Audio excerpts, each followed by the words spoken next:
Dear students, I welcome you on behalf of Thakur Vidya Mandir High School and Junior College for the remote teaching learning process, where our motto is let learning be a joy and teaching a pleasure. Let us continue with part 3 of chapter 1, that is Introduction to Corporate Finance. In our previous lectures, we understood the meaning of corporate finance, the basis of decisions to be taken for corporate finance, and the importance of corporate finance. Today, we shall move to our next topic, which is capital requirements. As we know, a joint stock company requires huge capital for its expenditures. But what are these expenditures? Where it is required to spend the money? So today we are going to understand where a joint stock company is required to spend its money. A joint stock company requires to purchase fixed assets like plant and machinery, land and building, furniture, etc. Without this fixed assets, it cannot carry on the business activities. But just fixed assets are not enough. It also requires to run its business, to keep it moving. For that, it requires cash in hand, bank balance. It also requires stock of raw materials and so on. Further, it also provides credit to its parties, and that is why even working capital is equally important. So, the capital requirements of the business organization can be divided into two categories, that is fixed capital and working capital. Fixed capital refers to the investment in fixed assets, whereas working capital refers to expenditure on such activities wherein it's necessary to keep on moving the business, to keep on rotating or circulating the business. Now, our further topics will be based on fixed capital and working capital. Let us now move towards the next question, which is state and explain the factors affecting fixed capital requirements. The requirements for fixed capital depends on certain factors. Some business organizations require huge fixed capital amount and some business organizations require less amount of fixed capital. But this is based on certain factors. In this answer, firstly, we are going to understand the meaning of fixed capital, and then we would move towards the factors which affect the fixed capital requirement. Meaning of fixed capital. What do you mean by fixed capital? Fixed capital means that capital which is used for buying fixed assets. Fixed assets refers to those assets which remain at a fixed place. These are those assets which stay in the business for a longer period of time or sometimes even permanently. Examples of such fixed assets could be land and building, plant and machinery, furniture, etc. Every business organization needs to spend a huge amount on fixed assets. Now, how does this money come from? From where does it come? It can come from issue of shares, bonds, debentures, etc. Today, this fixed capital, a study of fixed capital requirement, has occupied a prominent place in business organizations. Modern business organizations have to estimate the fixed capital requirement. The reason for that is nowadays the industrial processes have become very much modern, which requires heavy and automated machines, and accordingly it is compulsory for all the business organizations to find out as to what would be its fixed capital requirement, how much it requires to spend on these assets like land and building, plant and machinery, furniture, etc. So when you write down the meaning of fixed capital, see to it that you include these 5 points in your meaning. Now let us move towards factors affecting fixed capital requirements. There are various factors which affect fixed capital requirement. Firstly, it depends on the nature of the business.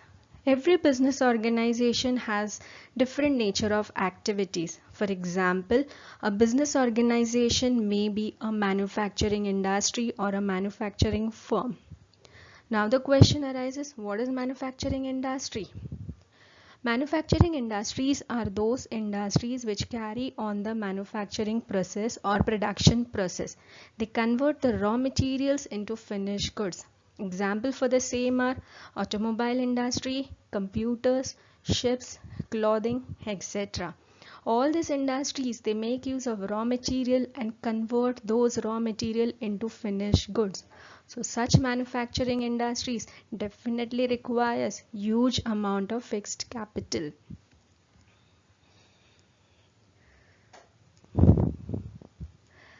Secondly, even we have public utilities. Now, again, the question arises as to what are public utilities.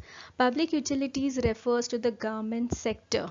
Government has to incur huge expenditure on fixed capital in the form of railways, gas, electricity generation, water companies, power generation, etc. Government requires huge infrastructure.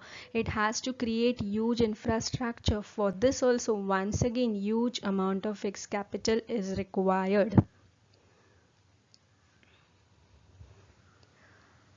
Thirdly, suppose if a business organization is just carrying on trading business, which means that it is not concerned with manufacturing or production activities, but it is just involved in trading business, which means buying and selling of goods and services.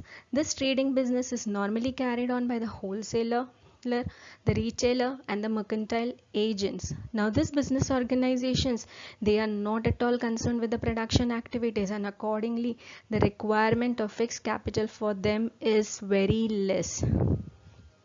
So in this point we can conclude that a manufacturing industry requires huge amount of fixed capital, even the public utilities requires huge amount of fixed capital, but a trading business requires less amount of fixed capital.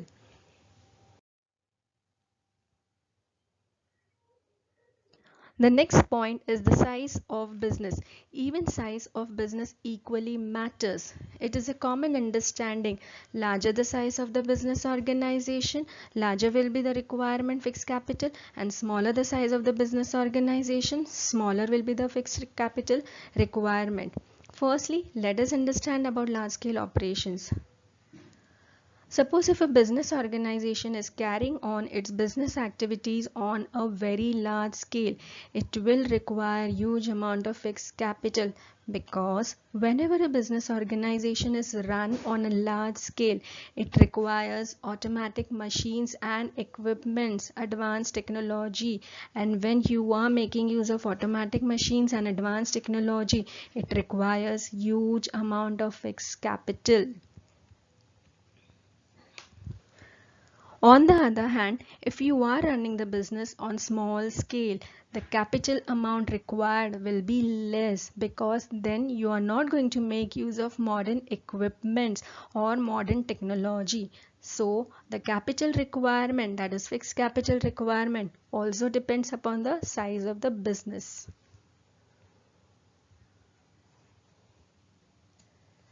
Let us move towards the next one, which is extent of lease or rent.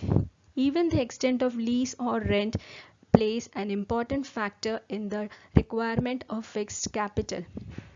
Firstly, let us understand the basic difference between lease and rent. It can be said that it is the basic difference between them is on the basis of duration. Lease generally lasts for a longer period of time, which could be a year, which is standard, while a rental agreement lasts for 30 days.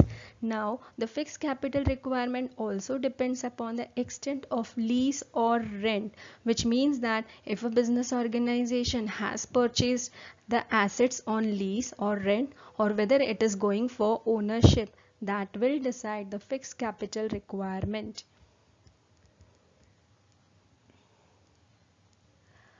Suppose if the business organization acquires asset on the basis of lease or rent, in that case the requirement of fixed capital will be less, because in that case they just need to pay the rental amount or the lease amount. But if suppose the business organization goes and purchases the fixed assets on ownership basis, in that case it has to spend a huge amount on fixed capital.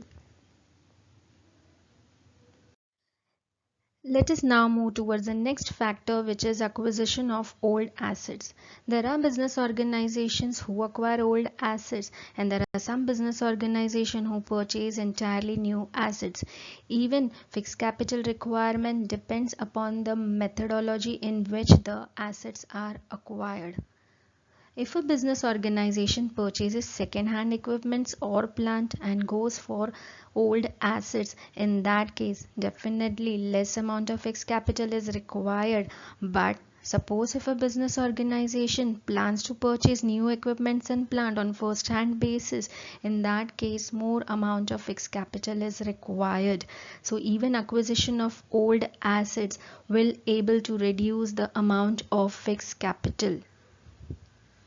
The fifth one is acquisition of assets on concessional rate. Sometimes the assets are available at concessional rate, but sometimes the business organizations have to purchase the assets at standard or market rate. Even the acquisition in this way also determines the amount of fixed capital required. Suppose if a business organization is able to acquire assets at a concessional rate or on installment basis, in that case the amount of fixed capital required is less. Generally, this happens when the government provides land and building, plant and machinery, etc. to the business organizations in order to bring about industrial development at regional level. This is a way of motivating the business organizations to start their business even in rural areas, and in such areas the government may provide them land and building and plant and machinery at concessional rate. At that time the amount of fixed capital requirement is really very less.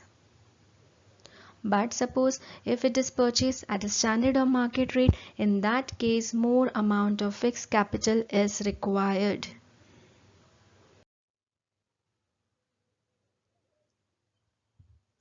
Nextly, the amount of fixed capital requires also international conditions. This is basically applicable to those business organizations who are carrying international business or foreign business.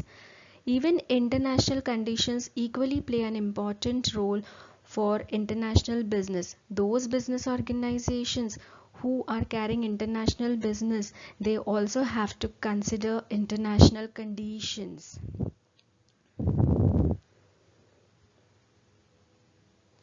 So, international conditions plays an important role or important factor for all those who carry on business at international level.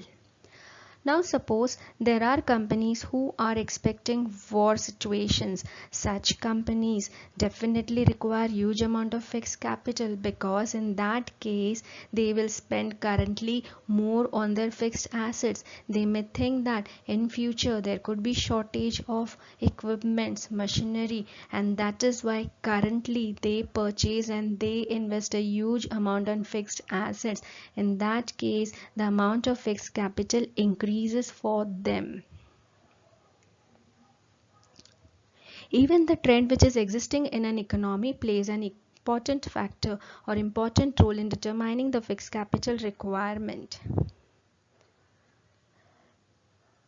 If an organization anticipates growth in future, that is, if it thinks that the future is bright, the boom period is going to come and we will definitely grow in the future, and for in anticipation of such growth in future, it invests currently in expansion activities. It will carry on more of expansion and growth activities, and whenever any business organization goes for growth or expansion, definitely once again it has to make a huge amount of investment in fixed capital.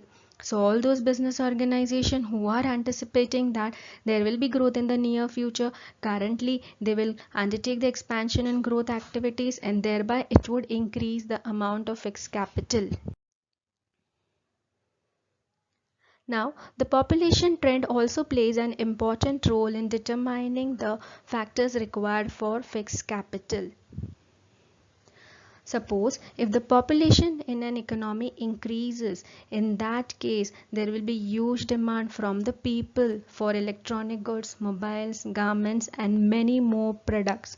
So many business organizations take this as an opportunity and they start increasing their production activities. So the minute they start increasing their production activities, definitely they are required to invest a huge amount in fixed capital. So with the increase in population there is an increase in demand, and with the increase in demand there is increase in production activities, and with an increase in production activities definitely there would be an increase in the fixed amount of capital.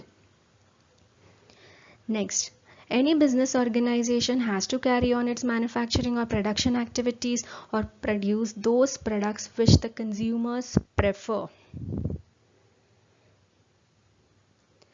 There are certain goods preferred by consumer, like if you just see the current trend, people are wanting more of mobile phones, and that is why more number of mobile network companies are also coming up. With this, there has been increase in the demand for a variety of products, and with that there has been an increase in production, which once again requires a huge amount of capital. Now dear students, we come to the last one, which is competitive factor. Every business organization has to face competition from its competitors. Now even this competitive factor also determines the requirement of fixed capital. Suppose if the competitor of a business organization shifts to automation or moves towards the modern technology, in that case the existing other industries, existing other companies are also forced to follow the same. They are compelled to follow, and when you go for modernization, when you go for automation, seeing your competitors, definitely that would increase your fixed capital investment. So even competitive factor plays an important role in determining as to what will be your fixed capital requirement. So with this dear students, we have completed the factors affecting fixed capital requirement. Let us have an overview of this answer. Nature of business, size of business, extent of lease or rent, acquisition of old assets, acquisition of assets on concessional rate, international conditions, trend in economy, population trend, consumer preference, and lastly competitive factors. All these factors collectively influence the fixed capital requirement of any business organization. Thank you children for your patience listening. See you back.